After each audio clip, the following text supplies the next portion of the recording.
extensive notes for you guys. Like, really extensive notes. Thank you. Okay? This is what I'm going to be covering with you today. But I'm going to put these 3 sentences in such a way that I guarantee you by the time you leave this room, you're not going to forget what I'm going to tell you. I'm going to promise you guys that. I'm giving you an Omar Shareef promise that this right here on this index card, you are not going to forget. I promise you this. Are you guys ready? Here we go. Now, as you all know, I'm a medical student. I'm a first-year medical student at NICOM. And last year, before I went to medical school, I had an internship where I volunteered in the emergency room of Stony Brook University. Now, I know you guys have been watching TV. You see what an emergency room is all about. You see it on TV, you see what doctors do, you see people screaming and whatever. It's an emergency room. What do you expect? For me, it was my first time. This was me in an emergency room, and I'm standing in there like an idiot because I don't know what I'm doing. I'm just there, watching. And they announced on the intercom that we have 2 patients being helicoptered in. 2 patients being helicoptered in. And I'm like, wow, it's helicopter. That means it's something pretty serious if they're being helicoptered in. So I'm sitting and I'm waiting, and I want to see what's going on. I'm curious. I'm not allowed to be there. I'm just curious. And the helicopter lands, and they're rushing the patient. And to my surprise, the patient isn't a guy. It's not a man. It's not an adult. The patient is a 4-year-old boy. He's 4 years old. He's a little boy. And he's rushed in from the stretcher. The doctors are screaming, "Get out of the way! Move! Move! Move!" And they push me aside too. I'm against the wall. And they wheel the kid in. And for that split, like 2-3 seconds, I got to see on the stretcher who it was, what the kid looked like. And I can promise you that 4-year-old boy's face was so covered in blood you could not tell what he looked like. You couldn't tell what his face looked like because it was red all over. Unconscious. And they wheeled him in, they were screaming and yelling because he didn't have long to live. The nurse announced that boy had 3 minutes left on life support. That if he was not treated within 3 minutes, he was gone. His body could not take a car accident that severe. So when the doctors had finally stabilized him and I was standing there watching all this happen, one of the doctors walked up and he was like, "Do you know what happened over here?" And I'm like, "No." And the doctor said that his mom, who was driving in the car, had gotten into an accident.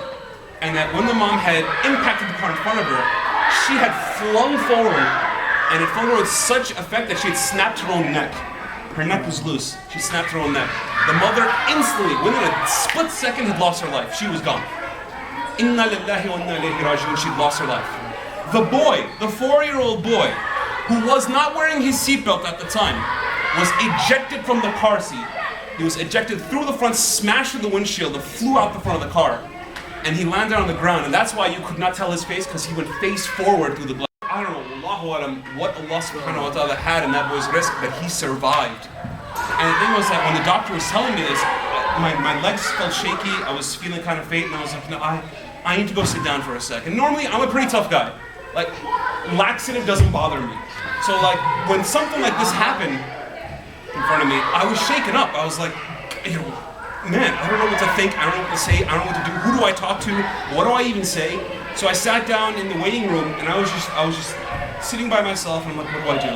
I call my mom up and I tell my mom, I'm like, "Listen, Ummi, I just want to let you know, I know this is out of the blue, I love you, Ummi, I love you, and I want to let you know that." And then she's like, "What's wrong?" She's like, "Why are you telling me this out of the blue?" Like, why out of nowhere are you telling me this?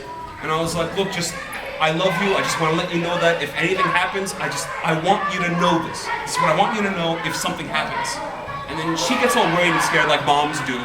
And she calls me back later, and then I tell my mom the whole story. I tell her everything I saw, I told her about the boy, I told her about the mom, I told her everything.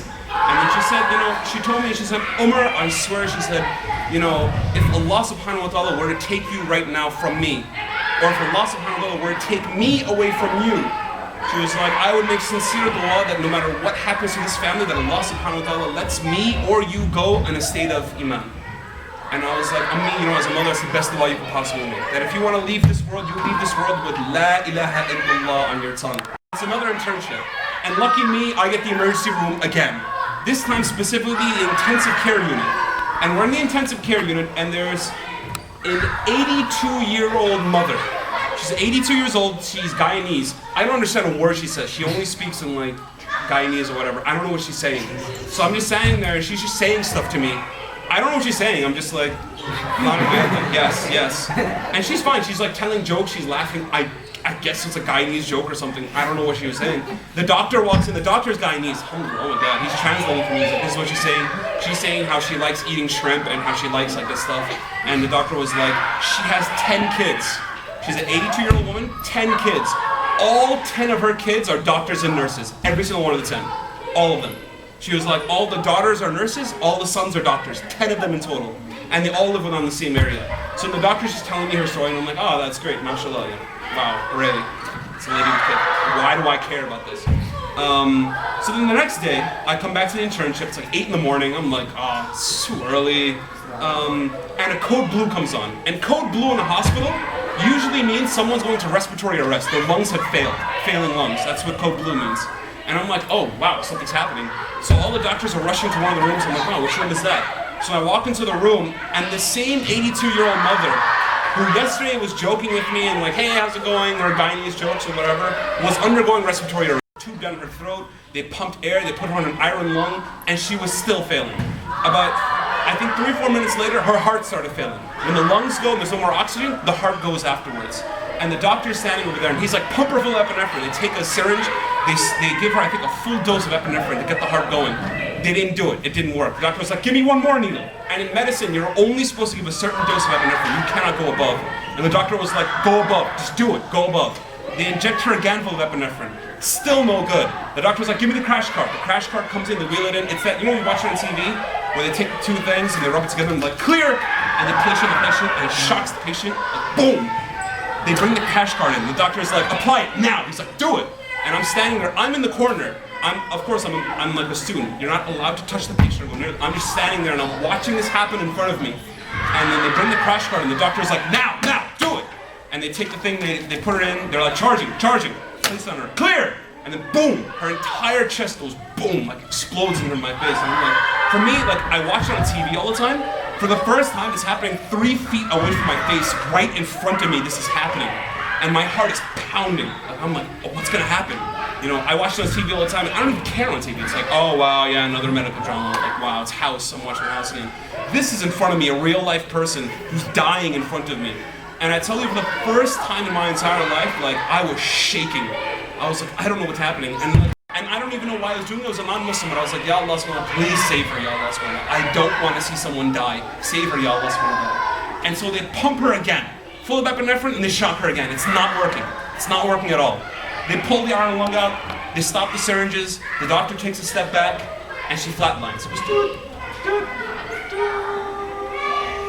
and it's quiet in the room. No one's saying a word, no one has a look on their face, everyone's just looking down. And the doctor says, what was the time? And the nurse was like, it's 8:45. And the doctor was like, call it. And the nurse takes a piece of paper, that's like 8:45 a.m. TOD, time of death. That's it, writes it off, places it on the lady's chest, and the doctors walk out. And it was just me and one other nurse in the room. The nurse was cleaning up.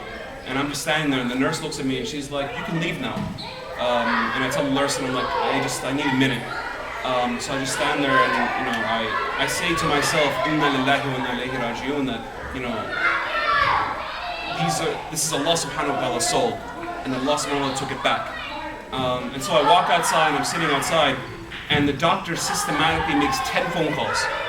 The doctor picks up the phone, calls the first son, hangs up, picks up the phone, second daughter, hangs up, next person, next child, and he's telling each and every one of them, your mother has passed away, we need you to come down now. Your mother has passed away, we need you here in the ICU now. And I'm sitting there, and about an hour later, they start to shuffle in, one by one. You see her kids come in, and these aren't your age. These are like my age. People who are grown up, people who have jobs, people who are well established. And they start walking in, and they're shuffling past me and going towards the room. And the mother's still there. They didn't like take the body out, she's still in there. And the oldest son walks in. The oldest son walks into the room. He tells the nurse, close the door behind me. The nurse closes the door, and I don't know what's happening in there. I'm just sitting there, and I'm like, I wonder what's going on in there. The daughter comes in now. 3 daughters come in, and the 3 daughters walk up to me. I'm nobody. I'm just wearing a white coat. They think I'm the doctor, and the 3 daughters walk up to me. And 3 daughters said, what happened? I just want to know. And then I look at them, and I'm like, I'm not allowed to tell you. I can't tell you. One of the daughters, she starts crying. She's like, just tell me, please, what happened. And then I told her, and I was like, the doctor did everything he could. They did everything they possibly could. And like, but your mother didn't make it. And I told him, and I was like, but I want to let you know that the face that your mother had when she passed away was serene. Your mother did not have a pain look on her face. There wasn't pain on her face. It wasn't contorted. It was smooth, relaxed. Her eyes were closed, she looked relaxed. And I told the daughter that. And the daughter said, thank you.